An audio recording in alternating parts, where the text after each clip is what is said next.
T-minus 30 seconds.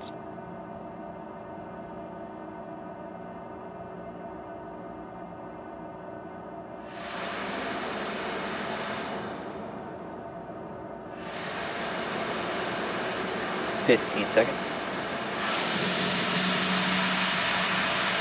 T-minus 10, 9, 8, 7, 6, 5, 4, 3, 2, 1.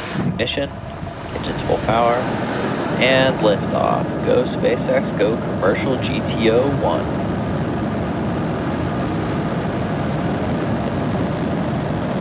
Falcon 9 is pitching downrange.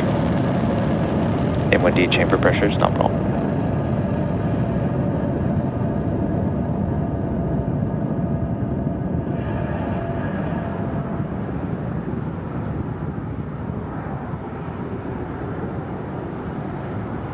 At T plus 30 seconds and counting, Falcon 9 has successfully lifted off from Space Launch Complex 40 at Cape Canaveral Space Force Station.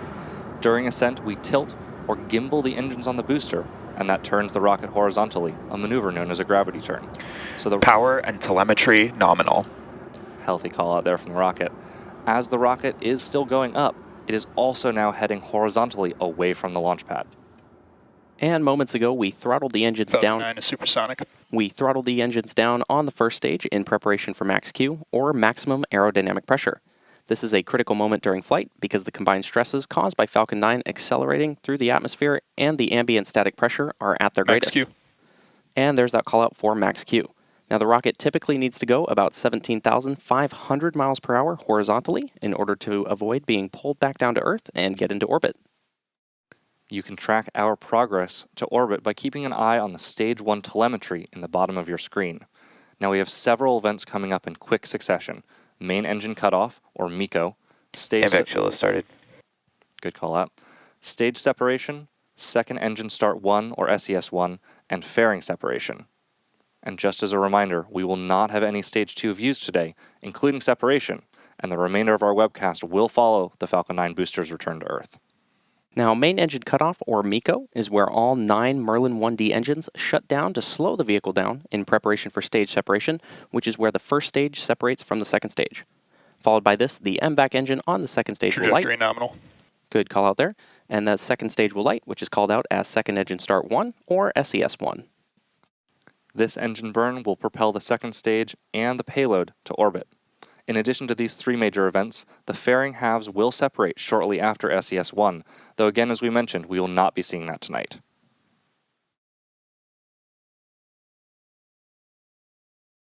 MECO.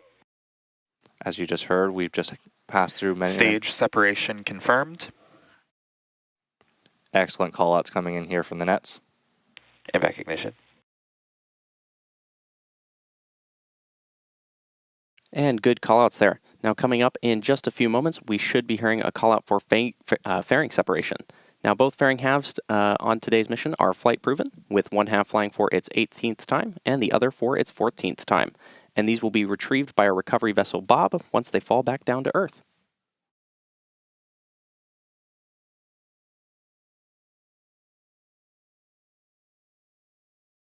We should be hearing trajectories. Good call out there. We should be hearing that call out for fairing separation in just a few moments from now.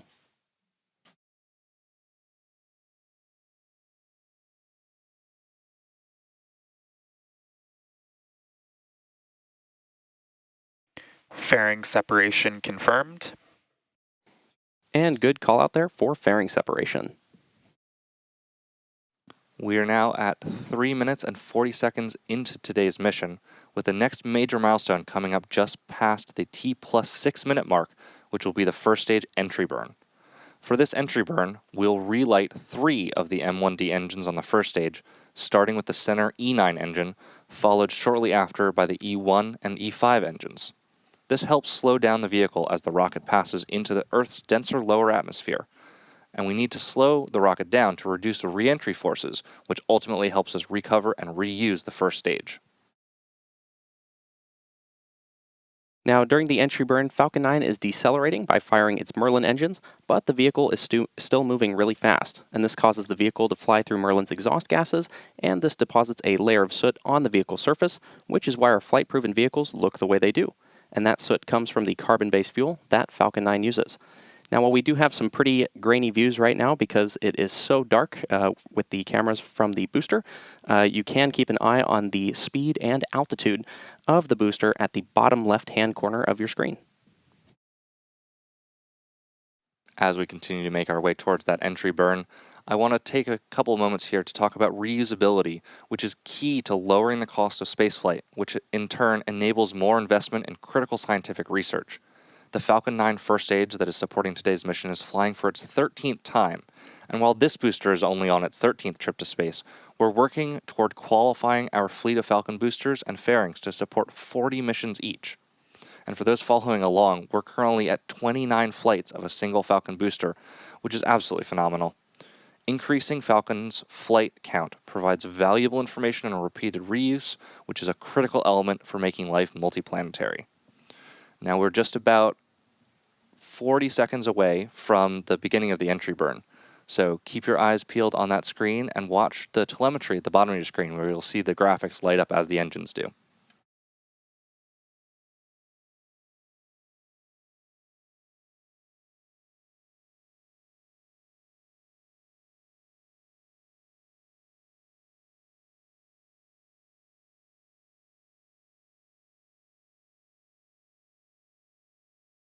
Now, as a reminder, the booster flying on today's mission is flying for its 13th time, having previously supported NASA's Crew 8 mission, Polaris Dawn, the CRS-31 mission to the International Space entry burn startup to the International Space Station, and Stage more. 1 FTS has safed. And there's that call out for the entry burn startup on the Falcon 9 first stage.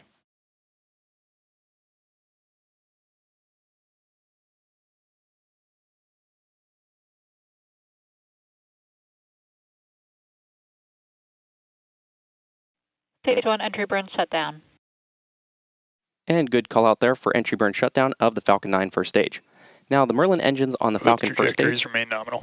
Good call out there. The Merlin engines on the Falcon first stage are optimized for sea level, and these achieve 190,000 pounds of thrust during ascent and descent. The single MVAC engine on the second stage has a much wider nozzle and is optimized to operate in space, producing 220,500 pounds of thrust in vacuum. Coming up in about 40 seconds from now, we should be hearing a call out for SECO 1, which will be the shutdown of the second stage MVAC engine. As a reminder, though, we will not have views of this milestone at the request of our customer. Stage 2 has entered terminal guidance. And good call out there. Now, immediately after that SECO 1 call out, we should have startup of the landing burn on the Falcon 9 first stage. Now, the landing burn is the final burn of the Falcon. Stage 1 transonic. Another good call out there. The landing burn is the final burn of the Falcon 9 booster, used to reduce the remaining speed of the vehicle in order to allow for a precision landing. Stage 2 FTS has safed. Another good call out there. And that landing burn is to allow for a precision landing on our drone ship. We should be hearing that call out for the first stage landing burn in just a few moments from now. SECO. Stage 1 landing burn. And we are now waiting for Falcon 9 to land on our drone ship. Just read the instructions. Nominal orbit insertion. Great call-outs there from the second stage while we're watching the first stage land. Landing leg deploy.